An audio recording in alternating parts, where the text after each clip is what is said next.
This is Gerardo Del Real with Resource Stock Digest. Joining me today is the president and CEO of Canasil Resources, Mr. Bahman Yamini. Bahman, how are you today? I'm fine. Thank you very much, Gerardo. Great to be with you, and good to see silver is now above $20, which is a great sign. Silver is above $21. Gold is flirting with $18.50. It's at $18.41 as we speak. You just announced a $1 million non-brokered private placement, which is an important placement for a couple of reasons. One, it's going to give you the flexibility to expand an existing drill program. And two, it's going to allow you to segue into a second one. Can you provide an update first and foremost on how drilling is advancing and then what to expect moving forward? Because you have a lot of news flow planned for the remaining quarters this year. Absolutely. We're making steady progress on the ground at the Nora project. It's going well. The drillers and our crews are settling in, and they're making steady advance. We should have the first hole finished by the end of this week, and probably expecting results in the second half of August after they process the core and send the samples into the labs. Excellent. Now, the private placement, from how I understand it, it's going to allow you to expand the program at Nora. It was initially intended to be 1,500 meters. I believe that's being expanded to 2,500 meters. Is that accurate, Bahman? Exactly. The previous placement we did was to fund the 1,500-meter program on the Candy vein, which is a very prominent vein, and where there's some old workings we're drilling below, but also a vein that we trace with the faults, etc., for 3 kilometers. It has a 900-meter outcrop with significant surface samples, so it's a very exciting target. And that we've implemented, and that's in progress right now. So the drilling is going on as planned on the Candy vein. There's a second vein, the Nora vein, which is about 500 meters northeast of the Candy vein, and it's an extremely intriguing target. It's a slightly higher elevation than the Candy vein, about 40 meters higher up physically. And that means the vein is just outcropping. We just have around a couple of 100-meter outcrop, very, very high levels of an epithermal system. We've got trace sulfides. We've got a lot of the geochemical mix that you get right at the top of the boiling of these systems. So that, for us, is very exciting, in addition to the fact that we see widths of up to 9 meters in that vein. So we see something that's sitting right below the surface. It's perfect because it hasn't been eroded away, but also it's not sitting very deep. So, but just poking under the surface, we hope that we can tap into the rich zones where the silver and gold were deposited. So that's an exciting, it's an exploration, but it's a very exciting target.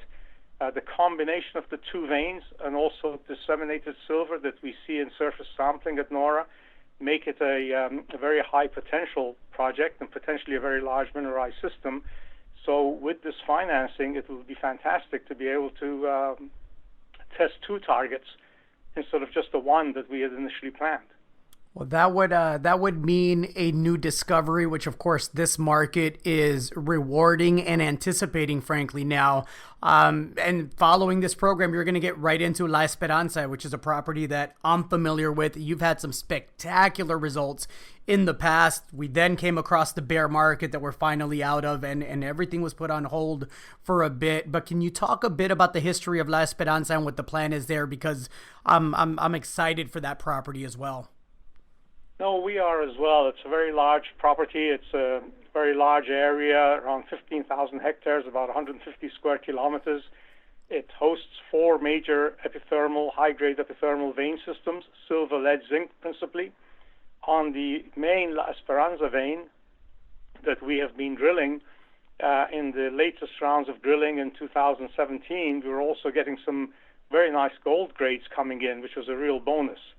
So we have there, it's a real prize for us, La Esperanza. We think it has the potential for hosting a very large system. It's 30 kilometers west of Pan American Silver's La Colorada mine, which has become their flagship mine, producing 8 million ounces of silver per year at under $3 US cash cost per ounce. So this what happens when you get these systems with high silver grades, but also the other metal credits like the lead and zinc, which help to pay for the mining costs, or in some cases cover the entire mining costs. So we have identified the main high-grade ore shoots with some very good results. It's a nice wide vein again with very high-grade numbers coming from it. And we will be drilling along strike, step outs along strike, and below those two ore shoots going to the northwest and to the southeast to expand the system at the La Esperanza vein. And then we also have the possibility of maybe putting a few holes into one of the other veins, which again would be a new discovery scenario there. So it's a very, very exciting combination. The main catalyst near term obviously is going to come from the results of the drilling, but you have a portfolio of exciting projects, Bahman. Can you speak to some of the other projects? And I got to believe that you're receiving interest on those as well. Yes, we are. We have 6 projects in Mexico. 4 of them are drill ready.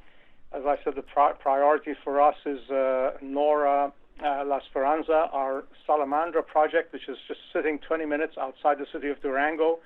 It's a potentially very large system, very large disseminated silver, copper, zinc, lead system.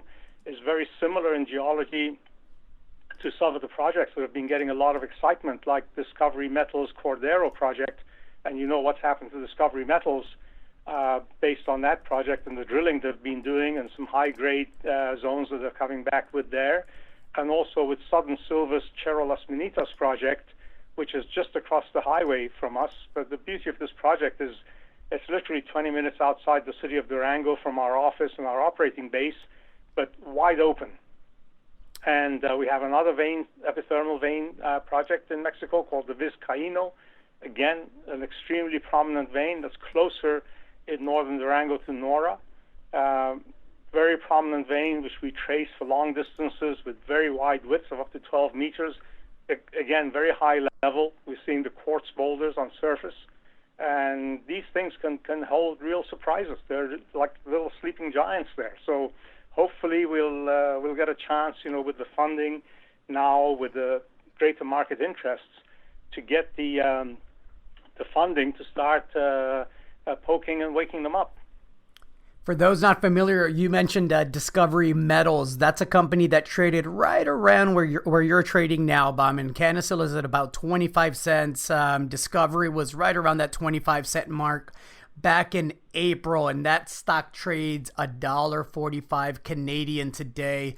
I think it speaks to the velocity in the junior space when we have a bull market, and you are able to match that market with delivering with the drill bit, right? It's important to be able to do that, and that's up to Mother Nature and geology. But fingers crossed, exciting times. Anything else to add to that, Bahman?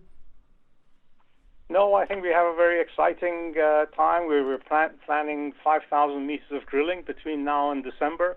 And with success there, we hope to be able to add the funding and increase that to the range of 7,000 to 8,000 meters in the first half of 2021. So we're hoping that this will be a process that will be generative and lead to really expand the drilling, where we can really start getting back some results from these projects. It's been a long time to prepare the projects, but all the early work has been done, and that's the great point about the Canasil projects, is that we've done all the early work. So we're not doing surface geochem and geophysics and airborne and this and that. We're doing discovery drilling, and that's where you get the biggest lift in value creation on an exploration project. And we've got multiple projects, multiple targets to which that applies. So we're very excited about that process. So we're just hoping the markets keep going this way, which they're forecasted to do. The metal prices stay strong,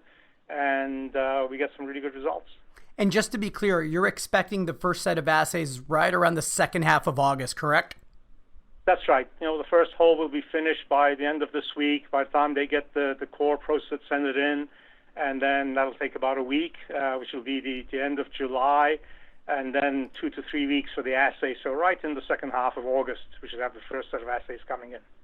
Bahman, thank you so much. I encourage everyone to go to canasil.com, get familiar with the project. It's a great portfolio. It's a portfolio that Bahman was able to maintain during the bear market, and I think that's going to pay off in spades for you. So thanks again, Bahman. Great. Thanks very much for your interest, Gerardo. Appreciate it. Have a great day. You as well. Bye-bye now.